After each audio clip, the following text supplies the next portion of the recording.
terbukti sampai detik ini Belanda belum mengakui de jure kemerdekaan Indonesia 17 Agustus 45.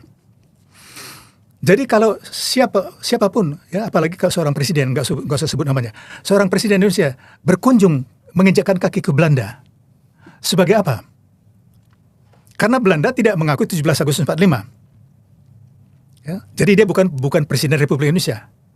Belanda hanya mengakui RIS 27 Desember 49. RIS sudah dibubarkan tanggal 16 Agustus tahun 50. Jadi bukan presiden RIS. Pak Batar menginformasikan bahwa sebenarnya pemerintah Belanda belum mengakui kemerdekaan Indonesia 17 Agustus 1945. Betul, Pak? Iya, betul sekali. Bahkan banyak yang menganggap saya salah. Tapi kita buktikan dengan data dan fakta. Apa yang ingin Bapak katakan dengan kaitan dengan ini, Pak? Ya, jadi kelihatannya 99,99% rakyat Indonesia, mungkin termasuk Jerry dan Arif, Betul. ya tidak mengetahui bahwa sampai detik ini Belanda tetap tidak mau mengakui kemerdekaan Indonesia 17 Agustus 1945. Jangankan de jure secara hukum, secara fakta saja, de facto baru disampaikan secara lisan, tepatnya tanggal 16 Agustus tahun 2005.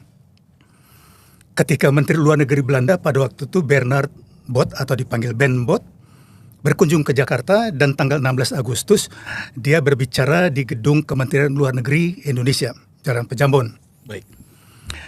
Intinya dia sampaikan pertama bahwa dengan kehadirannya dia ini adalah kehadiran pertama kali petinggi dari pemerintah Belanda hadir pada peringatan 17 Agustus kemerdekaan Indonesia. Jadi memang sampai tanggal 17 Agustus 2005 tidak pernah ada duta besar Belanda yang hadir pada peringatan 17 Agustusnya. Yang hadir hanya dikirim orang bawahan-bawahan aja, level-level bawah, ya. Baik. Nah, jadi ini adalah informasi jelas pertama kali tentu saya dapat dari angkatan 45. Dan mereka banyak menyampaikan, mereka mengetahuilah latar belakang dan sebagainya. Nah, jadi saya waktu itu cukup lama tinggal di Eropa Barat, di Jerman Barat, ya, mengetahui masalah-masalah hubungan diplomatik, kejahatan perang dan sebagainya. Ya. Nah, saya secara ringkas menyampaikan banyak kejanggalan. Banyak kejanggalan antara hubungan Indonesia khusus dengan Belanda dan juga dengan negara-negara yang dinamakan ABDACOM, American British Dutch Australian Command, yang dibentuk bulan Januari tahun 42 di masa Perang Dunia Kedua atau Perang Asia Pasifik. Banyak hal yang tertutup, dikaburkan, dan sengaja ditutup-tutupi. Terutama kejahatan-kejahatan perang mereka sama sekali tidak pernah diungkap. Nah, saya waktu itu cukup lama di Jerman Barat, di mana mengalami bahwa sejak saya datang ke situ tahun 65, selalu masih suasana Perang Dunia Kedua itu masih sangat ramai. Terutama yang mereka angkat itu adalah kejahatan-kejahatan perang Jerman di masa Perang Dunia Kedua, kejahatan Jepang, dan sebagainya. Nah, ketika saya kembali ke Indonesia tahun 92, itu saya banyak mendapat informasi atau masukan dari ayah saya, angkatan 45, salah satu pendiri Cikal Bakal Divisi Brawijaya, bulan September tahun 45 itu, dan juga dari teman-teman seperjuangannya. Ya, dan karena memang walaupun secara rinci baru saya dengar tahun 92, tetapi sejak kecil saya memang berada di lingkungan TNI Angkatan Darat. Ya, masih boleh dibilang anak perang. Jadi ketika ayah ikut bergerilya masuk hutan tahun 48-49, ya kami itu keluarganya terlunta-lunta, ya bahkan termasuk sempat kelaparan, ya karena memang ikut masuk hutan. Nah, jadi dari kecil memang sudah mendengar cerita-cerita mengenai perang itu. Tetapi dengan kesadaran penuh baru setelah kembali dari Eropa Barat dengan dibekali mengenai hak-hak asasi manusia, terutama kejahatan-kejahatan perang. Dan setelah saya meneliti lebih lanjut, ternyata memang ini masalah utamanya. Ya, muncul itu adalah masalah pengakuan Belanda terhadap Indonesia, terhadap kemerdekaan. Secara singkat begini, jadi ternyata yang diyakini oleh seluruh rakyat Indonesia bahwa Belanda telah mengakui kedaulatan Indonesia itu kan ada di buku-buku di mana-mana. Ada di buku materi sosialisasi 4 pilar, ya, yang dengan anggaran tahun ini 1,17 triliun, yang lalu dengan anggaran ratusan miliar.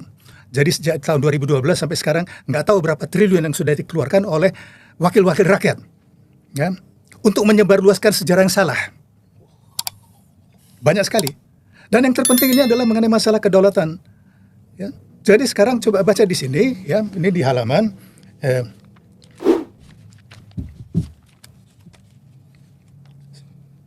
164, ya, di mana disebutkan di situ bahwa 163, 164. Baik, Pak. Ya, setelah puncaknya 27 Desember 49, akhirnya Belanda mengakui kedaulatan Republik Indonesia dengan syarat harus berbentuk negara serikat. Ya, jadi di sini formulasinya Belanda sudah mengakui kedaulatan. Betul, oke. Ya, dan ini yang diyakini puluhan tahun kan. Oke. Nah, kemudian kok heboh sekali ketika tanggal 14 Juni tahun 2023 membaca di media bahwa Perdana Menteri Belanda mengatakan akan mengakui kemerdekaan Indonesia 17 Agustus 45 tanpa syarat. Oke. Betul kan? Ini fakta.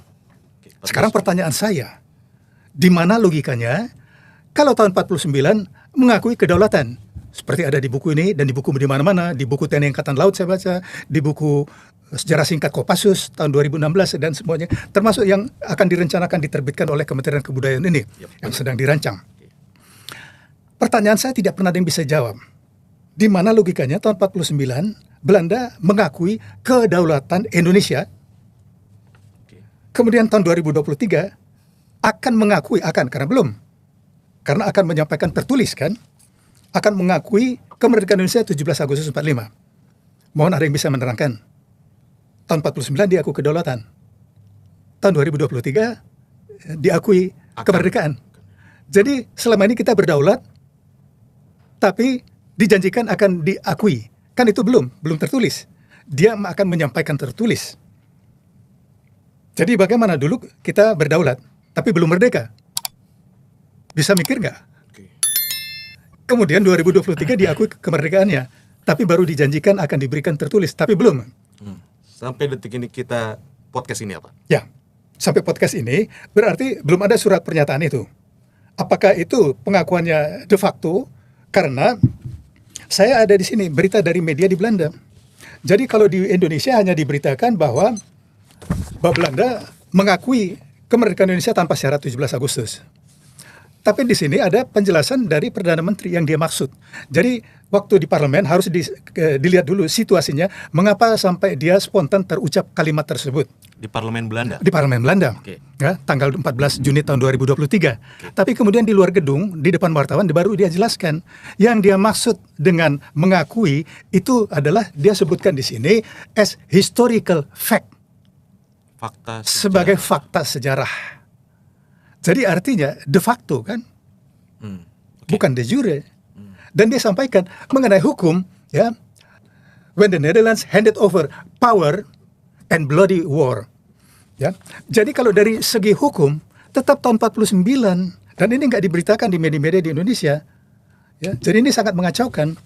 Bahkan waktu itu juga Menteri Pertahanan Prabowo Subianto juga kelihatannya gembira bahwa Belanda sudah mengakui. Jadi kemungkinan, ya, waktu itu Menteri Pertahanan sekarang Presiden Prabowo Subianto belum mengetahui fakta-fakta ini. Oleh karena itu saya berpikir tugas saya sebagai seorang bangsa Indonesia, tugas dan kewajiban adalah memberikan informasi yang sebenarnya kepada Presiden Republik Indonesia, siapapun itu presidennya. Dan ini saya sudah lakukan sejak tahun 2013 berdasarkan dorongan dari Bapak Abdul Ihsan. Abdul Ihsan ini adalah Duta Besar Indonesia untuk Kerajaan Belanda tahun 98 sampai 2002. Sangat mengetahui permasalahan Indonesia dengan Belanda.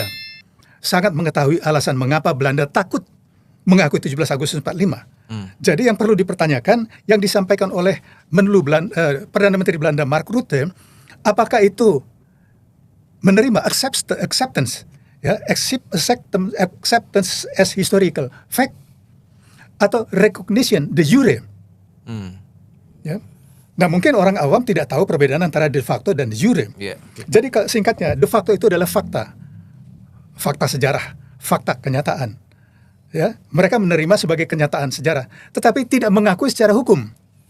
Oke, saya coba stop di situ. Silakan. Pak. Bapak menganggap melalui bacaan yang pernah Bapak baca dan media di Belanda, sampai detik ini Indonesia tidak pernah dianggap Belanda itu merdeka pada tahun 45. 17 Agustus 45. Ya. Gitu kan, iya kan Pak. Yang kedua, sudah triliunan mungkin ratusan triliun semenjak MPR ada itu mencetak buku itu Pak. Ini satu badan MPR. Belum tadi Bapak ngomong ada Kopassus, ada Angkatan Laut dan buku-buku sejarah lain, ya kan? Yang menganggap bahwa Belanda itu sudah mengakui kita ini merdeka di tahun itu gitu. 45. Apa yang akhirnya menjadi acuan kita selama ini, Pak? Ya, jadi kelihatannya begini.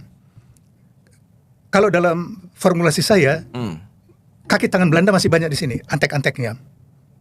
Ya? Dan saya bilang terus terang, antara lain yang bekerja untuk kepentingan Belanda itu Menteri Luar Negeri yang pernah saya berhubungan langsung itu Hasan Wirayuda. Hasan Wirayuda. Ya.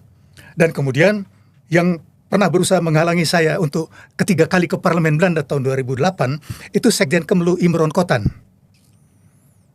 Karena tadi disebutkan saya sebagai pendiri dan ketua Komite Utang Kehormatan Belanda. Bapak Abdul Irsan setelah purna tugas menjadi Duta Besar Indonesia di Belanda dan Duta Besar Indonesia di Jepang sampai tahun 2006, beliau menjadi Wakil Ketua Dewan Penasihat dari organisasi yang saya pimpin, Komite Utang Kehormatan Belanda. Jadi intinya bukan utang uang, tetapi utang kehormatan. Karena masalah untuk kami, saya dapat warisan dari Angkatan 45. Masalah kemerdekaan Republik Indonesia 17 Agustus 45 itu ada dua sisi. Sisi pertama adalah kedaulatan negara. Sisi lain adalah kehormatan bangsa. Jadi dua hal ini tidak dapat dipisahkan. Jadi apabila ada satu negara yang tidak mengakui kemerdekaan Indonesia 17 Agustus 45, berarti tidak atau merendahkan kedaulatan negara dan melecehkan kehormatan. Jadi sebenarnya memang hak Belanda untuk tidak mengakui. Iya, sama kayak misalnya yang hari ini terjadi perdebatan di PBB kan Pak? Iya, betul. Jadi begini, jadi hak Belanda tidak mengakui. Hak Israel tidak mengakui Indonesia kan? Hak Taiwan tidak mengakui Indonesia. Tapi kan resiprokal. Indonesia tidak mengakui Israel, Indonesia tidak mengakui Taiwan. Iya. Setara kan? Iya. Jadi sama-sama tidak saling mengakui. Dengan yang lain-lain kita setara karena saling mengakui. Tapi sekarang karena ini fakta, nanti saya tunjukkan fakta-faktanya bahwa Belanda tidak mengakui Indonesia, tapi Indonesia mengakui Belanda. Iya.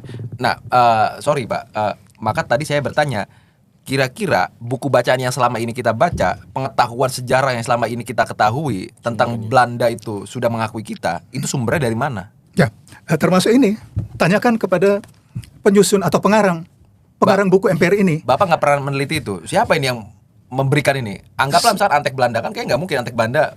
Ya, percaya nggak? Sejak 2013 saya sudah kritik ini, sudah sampaikan tertulis. Waktu itu saya sampaikan langsung kritik saya tertulis dan ada di weblog saya, bisa dilihat tanggalnya kan Januari 2013. Saya sampaikan ke sekretaris atau staf ahlinya Ketua MPR waktu itu namanya Putut Trihusodo.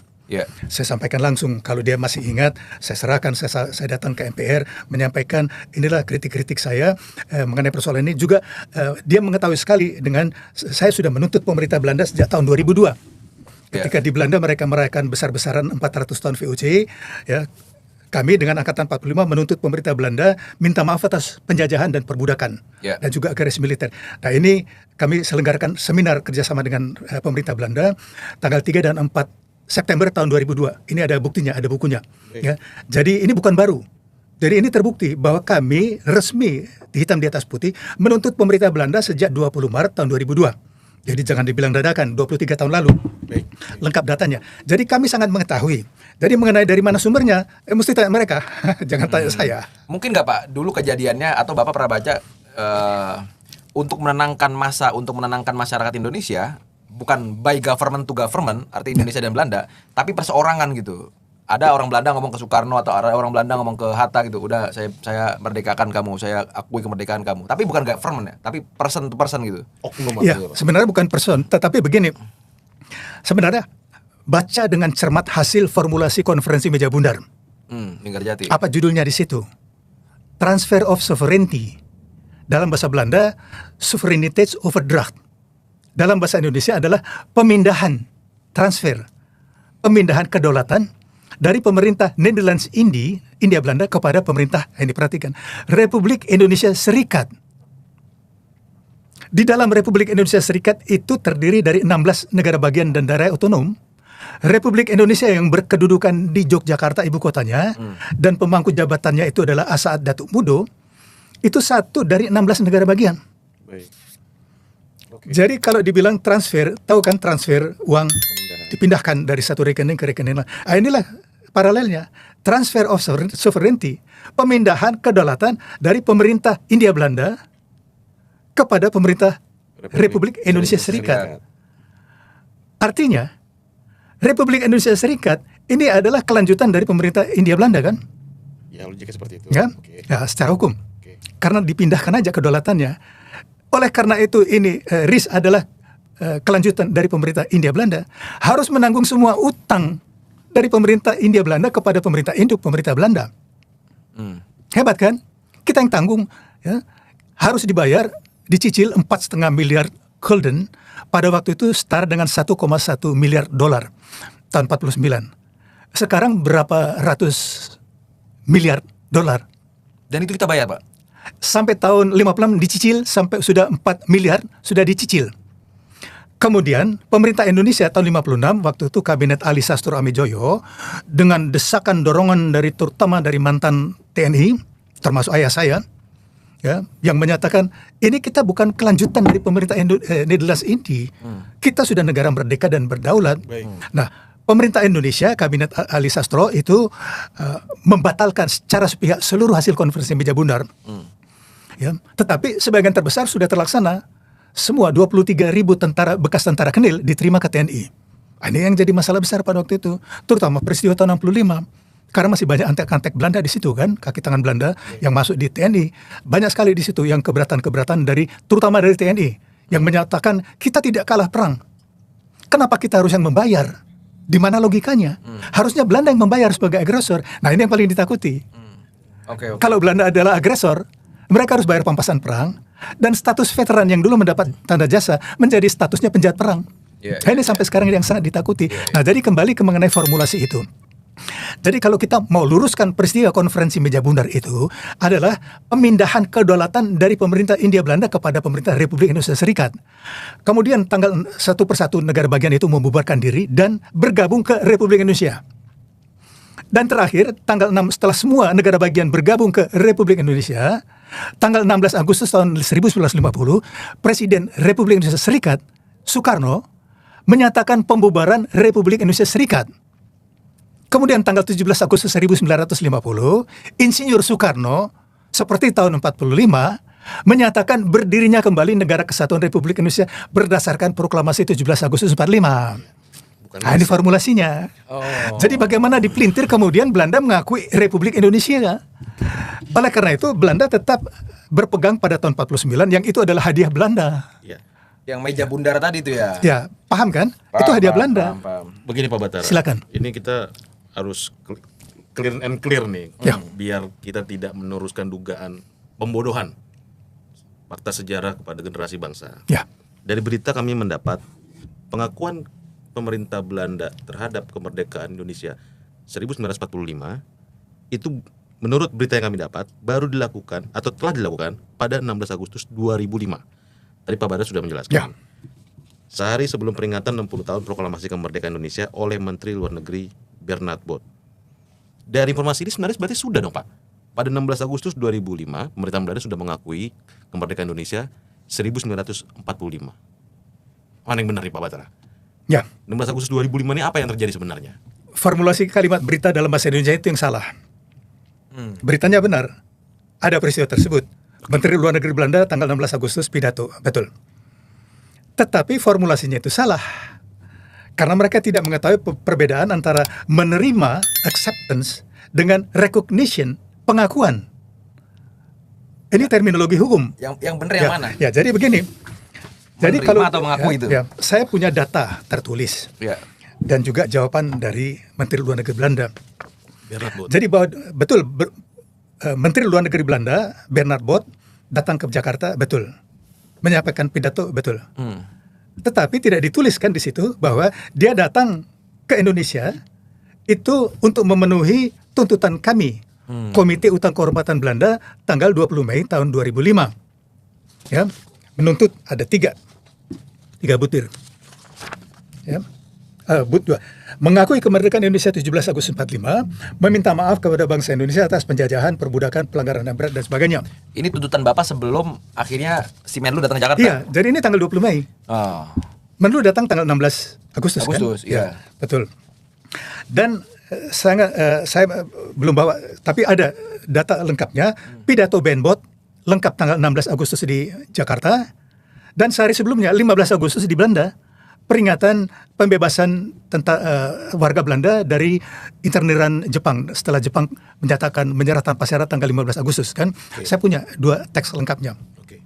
Jadi teks lengkap tahun 2005 itu adalah pertama menyampaikan bahwa ini pertama kali pejabat tinggi pemerintah Belanda hadir 17 Agustus ya.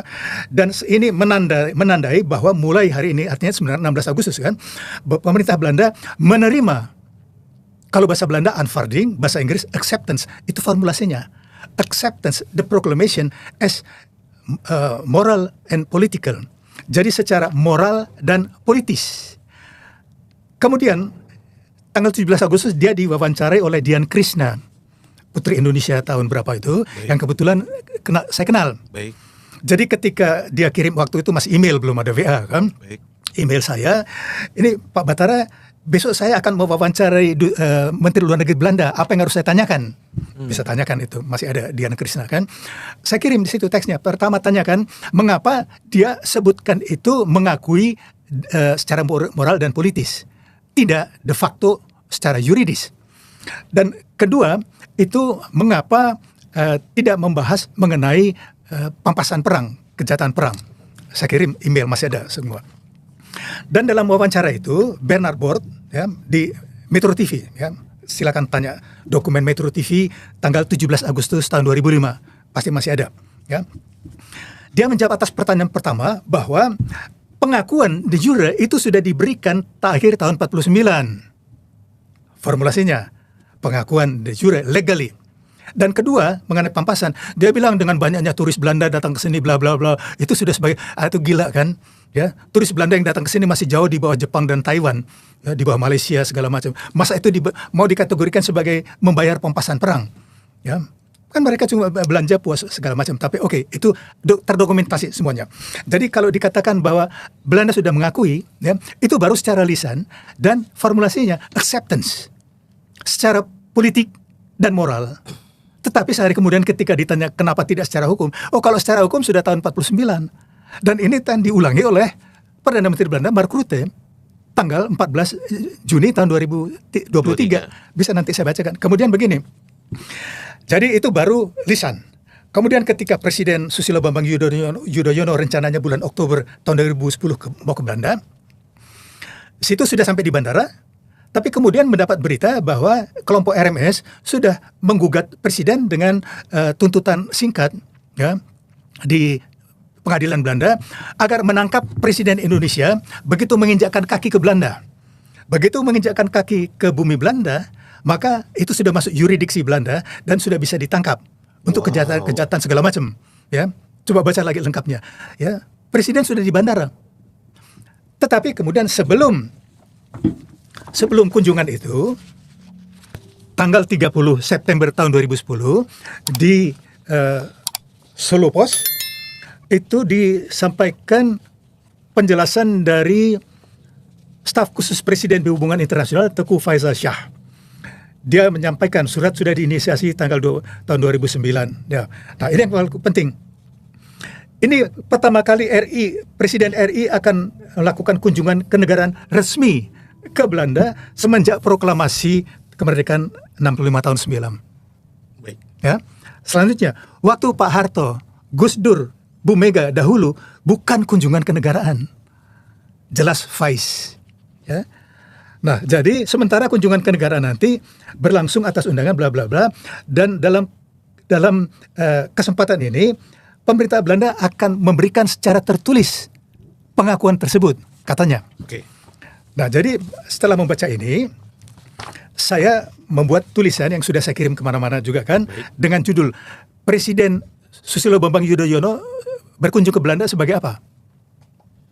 Ya, nah ini juga merujuk sebenarnya kepada kalimat dari Bapak Abdul Ihsan, nanti saya bacakan ya.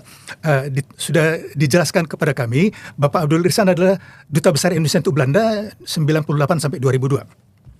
Nah, jadi masalah yuridisnya begini. Terbukti sampai detik ini Belanda belum mengakui de jure kemerdekaan Indonesia 17 Agustus 45. Jadi kalau siapapun ya, apalagi kalau seorang presiden, nggak usah sebut namanya, seorang presiden Indonesia berkunjung menginjakkan kaki ke Belanda, sebagai apa? Karena Belanda tidak mengakui 17 Agustus 45. Ya, jadi dia bukan presiden Republik Indonesia. Belanda hanya mengakui RIS 27 Desember 49. RIS sudah dibubarkan tanggal 16 Agustus tahun 50. Jadi bukan presiden RIS. Kalau gitu sebagai apa? Turis atau mitra dagang, perjanjian dagang segala macam. Selama ini kita kan udah menjalani hubungan kedua negara ini, Pak Batara. Hubungan diplomatik ini berarti, maaf saya kesimpulan, ilegal atau bagaimana, Pak? Ya, pertanyaan sangat bagus. Saya sudah sampaikan waktu saya memberi ceramah kuliah umum di Universitas Yahya Kuala bulan Maret tahun 2013 dan juga ketika diskusi di MPR, bahwa hubungan Indonesia dengan Belanda ini janggal. Ya. Pertama, karena Belanda tidak mengakui kemerdekaan Indonesia, Indonesia mengakui Belanda. Dan kemerdekaan Indonesia menurut bangsa Indonesia adalah 17 Agustus 45 dan Undang-Undang Dasar kita Undang-Undang Dasar 45 ya. Sedangkan RIS itu memakai Undang-Undang RIS. Ya. Undang-Undang RIS, dengan RIS sudah dibubarkan, ya berarti sudah tidak dipakai. Jadi Undang-Undang RIS berdiri tahun 49 kan. Nah, jadi kalau Belanda masih merujuk pada Undang-Undang Dasar 49, sedangkan kita pakai Undang-Undang Dasar 45, maka yang terjadi itu melanggar Undang-Undang Dasar 45 menurut saya. Karena Belanda merujuk pada Undang-Undang Dasar 49. Iya. Boleh kita berdebat panjang lebar, karena begini masalahnya. Ini semua masalah tafsir. Ya. Orang bisa berlindung di balik tafsir kan? Ya, segala macam tafsir. Tapi sekarang pakai nalar saja, pakai akal sehat. Ya. Jadi kalau misalnya begini, siapapun yang tidak mengakui Indonesia, termasuk Belanda, go to hell. Nggak ada masalah. Kita tidak ada hubungan dengan Taiwan kan, tapi selain tidak ada kedutaan besar, semua hubungan dagang terbesar, ya TKI kita lebih dari 200.000, sempat tahun 2000-an, turis Taiwan itu nomor 4 terbesar di Indonesia dan sebagainya tidak. Atau kita dengan Israel, kita kutuk Israel. Tapi di era Orde Baru, ya Mossad itu kerjasama dengan Bakin, kerjasama erat, ya kita bahkan membeli pesawat tempur F-16 kalau nggak salah dari Israel dengan disamarkan seolah-olah kalau nggak salah dari Finlandia dan sebagainya. Jadi artinya tidak ada masalah. Tidak ada kerugian. Kerugian kita justru kehormatan bangsa. Karena seperti Angkatan 45 menyampaikan, Proklamasi 17 Agustus 45 itu adalah kedaulatan NKRI dan kehormatan bangsa. Jadi dua-dua ini diinjak oleh Belanda dengan tidak mengakui. Kalau saya ditanya go to hell. Tetapi yang menjadi masalah adalah adanya duta besar Belanda di sini, duta besar Indonesia Di sana. ada di Belanda. Bagaimana mau menjelaskan secara logika? Kalau tidak ada pengakuan de jure-nya. Ya, dan ini sudah jelas belak-belakan. Tatap muka saya sampaikan kepada Menteri Luar Negeri Belanda Maxim Verhagen bulan Januari tahun 2009. Sebelumnya 1 jam berdebat dengan dirjen politiknya Peter de Gooijer, ya, mengenai masalah ini. Jadi setelah berdebat 1 jam dengan dirjen politiknya, saya diundang bertemu dengan Menlu. Saya ulangi lagi, saya sampaikan, saya ngajarin dia, apabila dua negara mau berhubungan diplomatik, seharusnya keduanya saling mengakui dan menghargai. Dalam hal ini kalau Anda tidak mengakui Indonesia, Indonesia mengakui Belanda, bagaimana mau menjelaskan ini? Dia tidak bisa jawab. Recognition of dignity ya. Ya, jadi begini. Kami waktu ke Parlemen Belanda pertama kali 15 Desember tahun 2005 membawa kasus Rawa Gede, kami sampaikan konsep Komite Utang Kehormatan Belanda yang diformulasikan dengan Angkatan 45. Karena perjuangan kami ini sejak tahun 94 bersama Angkatan 45. Kami menawarkan rekonsiliasi yang bermartabat, reconciliation with dignity, antara dua bangsa yang sederajat. Jadi kalau misalnya ya, Belanda tidak mengakui kita tidak dapat melakukan rekonsiliasi karena kita tidak sederajat. Ya, supaya kita yang telah berjalan bersama-sama selama 400 tahun, kita memang banyak konflik, tetapi banyak manfaat kedua belah pihak, betul ya. Tetapi kita belum bisa berrekonsiliasi karena kita tidak setara. Jadi hanya ada dua cara untuk kita setara. Belanda mengakui kemerdekaan 17 Agustus atau kita putus hubungan. Setara lagi kan, saling tidak mengakui. Dan ini sudah disarankan oleh Bapak Abdur Ihsan dalam bukunya yang beliau meninggal 2013, tetapi sebelumnya tentu sudah banyak berdiskusi dengan kami, dan saya membacakan saja kalimat beliau. Ya. Ini buku sudah saya serahkan waktu Idul Fitri hari kedua kepada Menteri Luar Negeri Indonesia Bapak Sugiono. Buku yang sudah saya beri catatan-catatan. Dan juga beberapa berkas mengenai hubungan Indonesia-Belanda. Tahun ini berarti ya Pak? Ya. Tahun ini berarti? Iya, beberapa bulan yang waktu Idul Fitri. Oke, baik. Ada foto-fotonya. Fotonya. Jadi saya bacakan saja kalimat Bapak Dirsan, dan kalau Bapak nanti Bapak Sugiono juga kebetulan melihat podcast ini, bisa dibandingkan. Mungkin beliau belum membaca karena terlalu sibuk kan. Saya ingatkan saja, ini sudah ditulis dan buku ini sudah ada di Bapak Sugiono. Kalimat yang ditulis Bapak Irsan.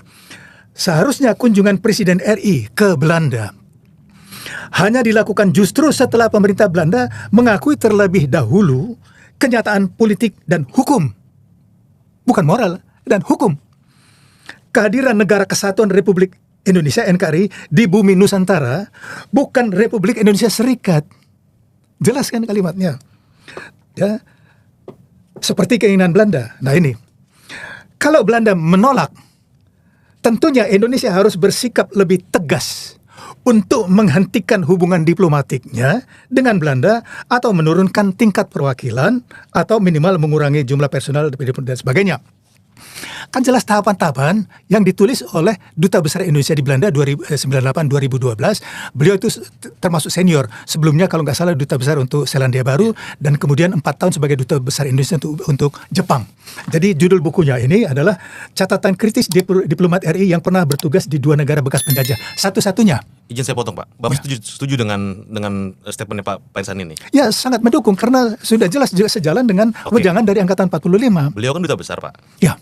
Waktu itu ada upaya-upaya untuk mengupayakan untuk mendapat pengakuan secara de jure nggak? Ya, inilah kami buktikan mengenai tuntutan kami. Jadi kemudian, jadi ini kan sebenarnya 2005. Tapi beliau sudah mendukung kami waktu masih Duta Besar Indonesia untuk Belanda. Di sini ada foto-fotonya. Ya, jadi beliau menjadi anggota Dewan Penasihat. Ini. Oke, baik. Ini bulan Juni tahun 2002. Itu kami rapat di restoran Pecel Madiun ya, di Gondang Dia, dan beliau memberi banyak nasihat. Jadi beliau masih Duta Besar Indonesia untuk Belanda. Baik. Tadi Pak Batra menyebutkan terindikasi Belanda ada dugaan takut mengakui kemerdekaan de jure 1945. Ya. Betul ya Pak? Ya, betul. Kenapa Pak? Dan ini saya dengar sendiri di Belanda, baik di parlemen maupun dari senior-senior Belanda, antara lain Ad van Lim, dia jurnalis senior di Radio Hilversum, terkenal kan? Oke. Nah, jadi ketika saya pertama kali berkunjung ke Parlemen Belanda tanggal 15 Desember tahun 2005, diterima oleh juru bicara fraksi Partai Buruh, Bert Koenders. Dia kemudian 2007 menjadi Menteri Kerjasama Pembangunan dan 2015 menjadi Menteri Luar Negeri. Dan yang kedua adalah Angelin Essing. Dia mewakili membidangi veteran di Parlemen Belanda. Nah, dia sampaikan, kami dari generasi muda tidak punya beban, we have no burden, untuk mengakui 17 Agustus. Ya. Tetapi yang keberatan itu adalah veteran kami. Ya, dengan perubahan status itu, dan dijelaskan oleh jurnalis senior Ad van Lim 2 hari kemudian di Hilversum kami kunjungi. Jadi yang dimaksud keberatan veteran begini, kalau pemerintah Belanda mengakui de jure kemerdekaan Indonesia 17 Agustus 45, itu yang pertama, mereka harus membayar pampasan perang for compensation, seperti war reparation, seperti yang dilakukan oleh Jepang ke Indonesia, membayar pampasan perang. Ya. Apa itu Pak? Pampasan itu ganti rugi yang dibayarkan oleh satu negara agresor terhadap negara korban. Ya, nah, itu begitu.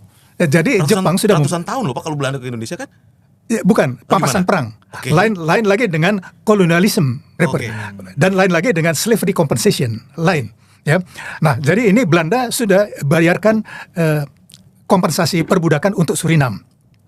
Tapi tidak mengakui di Indonesia. Jadi Jerman sudah membayar untuk kolonialisme Jerman di Namibia selama 30 tahun.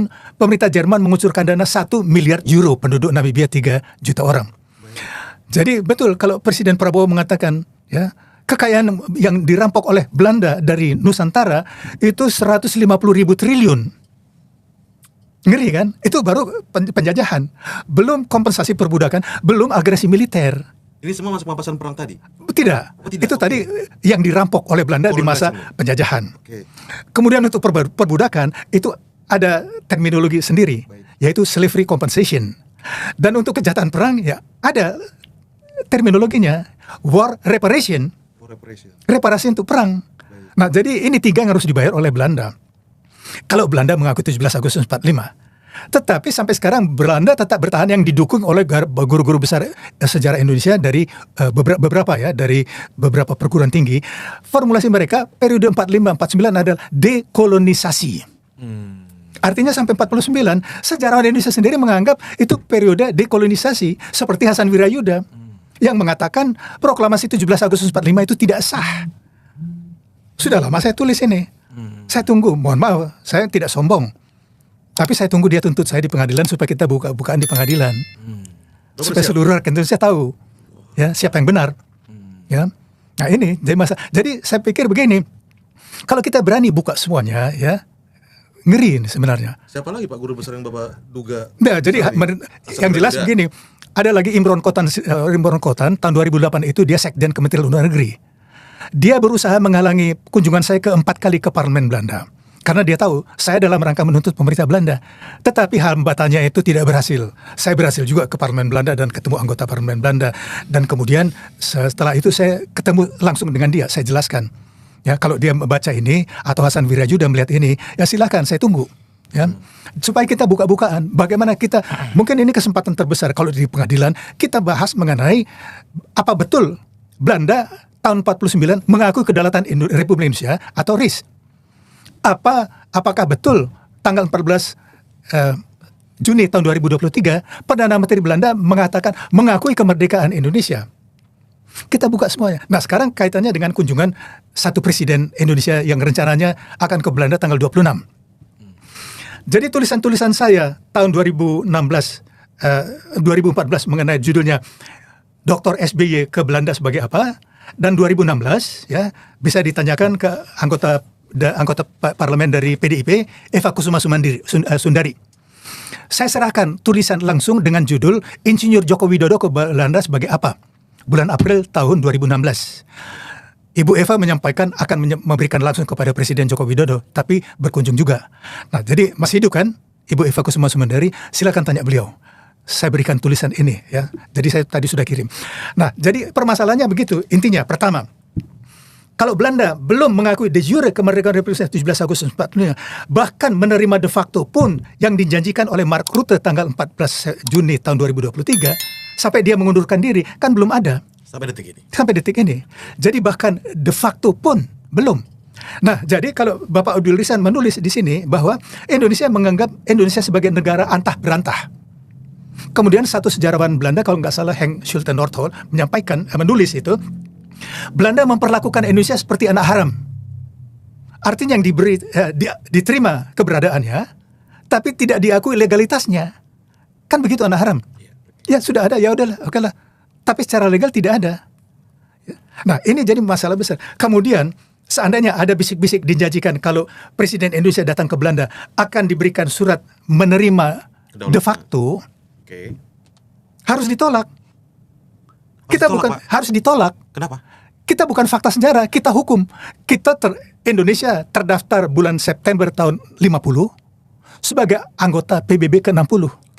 Jadi yang didaftarkan itu Republik Indonesia, bukan Republik Indonesia Serikat. Ya. Jelas segi hukumnya kan. Coba negara mana yang punya hubungan diplomatik dengan Indonesia tapi tidak mengakui Indonesia? Hanya satu kan? Ya. Nah, jadi seandainya dibisik-bisikin, nanti kalau presiden datang ke Belanda akan diberikan surat, oke, kami terima de facto. Untuk saya ini betul-betul penghinaan terbesar. Tahu sejarah penjajahan? Bahkan Pak Prabowo sendiri pernah menyampaikan kan bahwa di zaman kolonialisme pribumi itu dianggap lebih rendah dari anjing. Ya. Ada rekamannya kan, di mana beliau menyampaikan bahkan pengalaman beliau sendiri di tempat pemandian umum Manggarai. Masih tertulis plakat Verboden voor Honden en Inlander. Jadi kita disetarakan di bawah anjing. Sebelum itu, selama lebih dari 200 tahun ada undang-undang perbudakan. Artinya pribumi pewaris dan pemilik negeri ini diperjualbelikan sebagai budak di negeri sendiri oleh Belanda dan mitra dagangnya. Siapa itu mitra dagangnya? Bisa tebak sendiri kan, selama ratusan tahun. Nah, jadi kalau seorang presiden Indonesia datang ke Belanda untuk menerima apapun, kalau kita melihat sejarah panjang ini, kan seolah-olah ya presiden Indonesia datang ke Belanda untuk menerima surat pembebasan dari mantan majikan. Sekarang usul saya begini, ya kalau misalnya podcast ini bisa didengar oleh Menlu Sugiono, dia membaca lagi buku ini dan melihat fakta-faktanya dan mendengarkan ya mungkin apapun dari seorang bangsa Indonesia yang ingin mempertahankan kedaulatan NKRI dan menjaga martabat kehormatan bangsa Indonesia. Mohon siapapun presiden Indonesia tidak berkunjung ke Belanda sebelum Belanda mengakui de jure kemerdekaan Indonesia 17 Agustus 45. Itu akan kebanggaan kita kan sebagai bangsa Indonesia. Ya. Tuh, ya, presiden kita menginjak kakinya di Belanda. Segala macam lah ke visi apa segala macam kan, ya. Itu simbolis. Nah, jadi ini harapan saya sebagai anak bangsa. Mohon Bapak Presiden menyampaikan dengan tegas seperti kata Bapak Ihsan. Dengan tegas. Ya. Menyatakan saya akan ke Belanda setelah Belanda mengakui de jure kemerdekaan 17 Agustus 45 dan Perdana Menteri Belanda yang harus datang ke Jakarta menyampaikan pernyataan tertulis itu kepada saya. Tegas kan? Nggak ada lagi ya, segala macam tafsir itu, ya, tafsir yang sudah disebarluaskan dengan biaya triliunan. Ya, jadi mungkin ini kalau sampai ke mungkin orang-orang yang vokal suaranya, supaya program MPR ini dihentikan. Sosialisasi 4 pilar. Dengan anggaran triliunan, saya formulasikan, membodohi dan membohongi rakyat Indonesia. Ya, kan luar biasa. Wakil-wakil kita, atau ada kata orang, ya, itu karyawan kita. Bahkan pengemis-pengemis pun yang membeli Supermi Rp2.000 harus bayar pajak. Jadi kalau mereka menjadi pemulung, tetapi wakil-wakil yang dia gaji itu joget-joget, bagaimana perasaannya? Kalau dia tahu, wah aku bayar 2.000 ini, ya nanti aku bayar wakil aku juga yang untuk memperhatikan nasibku. Tapi turun-temurun jadi pemulung. Ini fakta. Nah, jadi mungkin ini saja singkatnya keluhan atau pemikiran dari seorang anak bangsa yang mempunyai tugas dan kewajiban untuk menyampaikan hal yang sesungguhnya. Dan ini semua ada terdokumentasi. Jadi bukan saya yang mengarang, bisa dicari yang paling otentik mungkin sumber bahasa Belanda. Ya. Tetapi kelihatannya mungkin nggak tahu bagaimana kok bisa 99% wartawan Indonesia bisa keliru begitu. Saya nggak tahu di mana kesalahannya. Pak, ini terakhir nih Pak. Terakhir singkat saja. Siap. Dulu Belanda menjajah Pak Indonesia. Ada bupati, pati-pati waktu itu Pak. Ya akhirnya jadi antek Belanda waktu itu. Orang-orang ke keraton, kita tahu semua. Sejarah mencatat itu Pak. Ada orang yang akhirnya memilih untuk berkolaborasi dengan Belanda. Ada orang yang kabur dari keraton tuh waktu itu Pak. Kalau sampai detik ini Belanda tidak pernah mengakui Indonesia secara hukum bahwa ini negara udah berdiri sekian lama dari 45 sampai hari ini, berarti masih ada juga dong kaki tangan dia sampai detik ini Pak. Saya pengen Bapak menanggapi satu hal misalkan. Retno Marsudi dijadikan nama bunga tulip di Belanda, Pak, dan mendapat penghargaan itu. Tanda penghargaan tertinggi. Iya. Di Belanda. Itu kan berarti kan hubungan kita kan mesra sekali Pak dengan Belanda, Pak. Dengan, atau saya salah? Dengan bangsa Indonesia atau dengan Retno Marsudi? Nah itu kan Retno Menlu Pak. Iya. Berarti kan perwakilan bangsa Indonesia, bukan lagi sebagai person Retno. Ya. Jadi bagaimana dengan Hasan Wirayuda yang jelas-jelas mengatakan proklamasi 17 Agustus 45 tidak sah? Apa dia mewakili kita? Ya, Arif menganggap dia wakil kita enggak? Retno? Bukan, Hasan Wirayuda dengan kalimat tersebut. Kalau Retno kan kita enggak mendengar komentar-komentarnya yang mendukung Belanda seperti jelas dengan Hasan Wirayuda. Jadi apakah mengakui Hasan Wirayuda itu mewakili suara Arif? Dengan mengatakan, Arif setuju enggak? Proklamasi 17 Agustus 45 tidak sah. Karena Belanda tidak menyetujui. Tidak dong. Oh, saya menganggap itu sah. Ya. Saya nggak sepakat dengan dia kan, marah sama dia kan? Iya. Ya, saya pikir mestinya begitu bangsa Indonesia. Kok punya menteri luar negeri macam ini? Ya, jadi dia digaji karena Republik Indonesia berdasarkan proklamasi 17 Agustus 45. Kalau dia punya perasaan malu dong. Malu nggak? Bahwa ya dia mewakili satu negara ilegal. Ya, coba pikir pakai nalar, pakai nurani, pakai nasionalisme. Ya. Nah, jadi kalau ditanya mengenai bupati segala macam lalu, betul sekali. Bagaimana Belanda yang negara kecil, yang lebih kecil dari Jawa Timur, penduduknya cuma sekarang juga lebih kecil dari Jawa Timur, menguasai wilayah begini besar. Bagaimana menjalankan roda pemerintahan? Bagaimana menjalankan roda perekonomian? Bagaimana menjaga keamanan? Coba lihat siapa? Pribumi atau Cina semua kan? Ya. Pamong Praja, Sultan, Raja segala macam yang berkuasa itu kaki tangan Belanda. Sampai hari ini nggak, Pak? Ya, artinya banyak yang sejak tahun 42 itu sejak Belanda Nederlands ini kalah ya. Itu mereka pro republik. Tetapi masih ada 65 ribu Kenil, pribumi dan Indo yang berperang di pihak Belanda sampai tahun 49 dan 23 ribu itu masuk TNI. Bisa dibayangkan nggak? Ini yang diprotes TNI angkatan 45. Mereka menolak dan sekarang itu mereka ada yang sampai mayor jenderal dan sebagainya. Ya, ini contoh saja.